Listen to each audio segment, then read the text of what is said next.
In the musical The Last 5 Years, the audience is told the story of a 5-year relationship between Jamie and Kathy that goes from falling in love to getting married and then to breaking up. It was recently adapted into a film starring Jeremy Jordan and Anna Kendrick. Jamie is over and Jamie is gone. Jamie's decided it's time to move on. Jamie has new dreams he's building upon, and I'm still hurting. The unique thing about the show is the way the plot unfolds. It's told chronologically through the eyes of Jamie, but in reverse order from the viewpoint of Kathy. The first song is by Kathy after just having broken up, and the second song is by Jamie after just having met the love of his life. Kathy, stop! What's not unique about this story is the fact that relationships change and often end. Today we're going to look at reasons why that happens, focusing in particular on one model proposed by Stephanie Rollie and Steve Duck. Sorry, that was immature. I promise that this will not be a running joke every time I say duck. There are many factors known to build satisfaction in a relationship. Some of the most commonly reported ones are communication, commitment, and intimacy.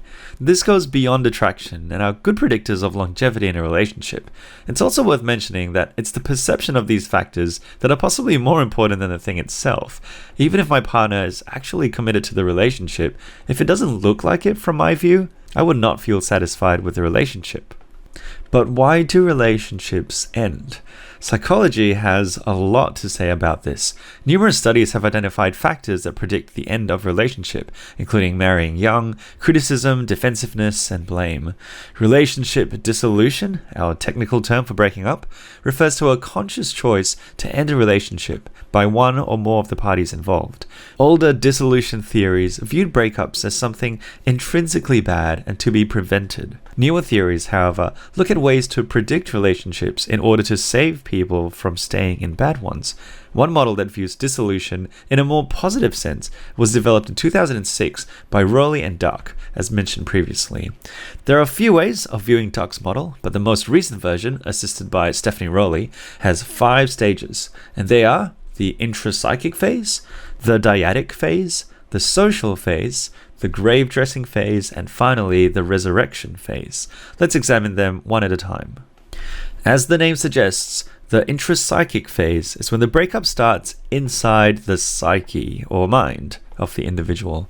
They may feel dissatisfied with the relationship, even if they don't say it out loud, and start to feel like they would be better off getting out of the relationship. In the next phase, the truth comes out, and the couple starts talking about it. A dyad refers to a group of 2, and so the dyadic phase is where the unhappy person might reveal their dissatisfaction, and all the feelings start getting discussed. Now, this could actually lead to a constructive and open talk, which may result in the relationship being restored. But it could also bring up even more resentment and anger, and split the two even further apart. The third phase is where the impact spreads even more outwards. The social environment around the couple, including friends and family, become aware of the relationship issues and may try to support, maybe by taking sides and affirming the individual's feelings.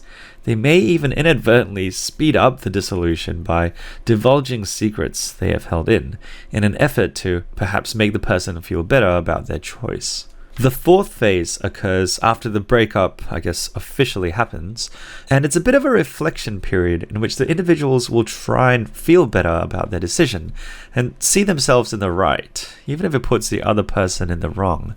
The grave dressing phase is really about gaining closure and rebuilding possibly lost self-esteem, which is important because it was a treasured relationship and the person needs to be able to bounce back to be ready for future relationships. And finally, we have the most hopeful phase, which is the start of something new, the resurrection phase. Individuals will decide to move on and often do things to almost redefine themselves, whether it's a new hobby or even a new job.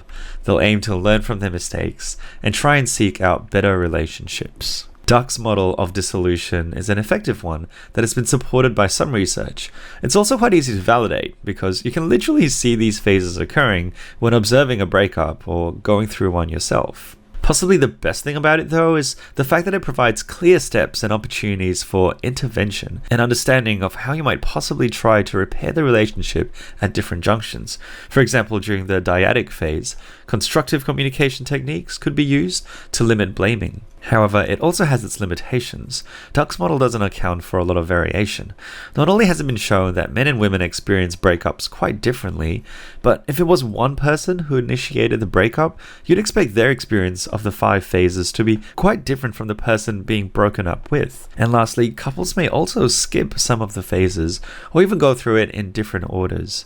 Although it's inevitable that some relationships will change and end, it's very helpful to know some of the psychology behind how it happens and what it might look like to preserve and restore the good ones.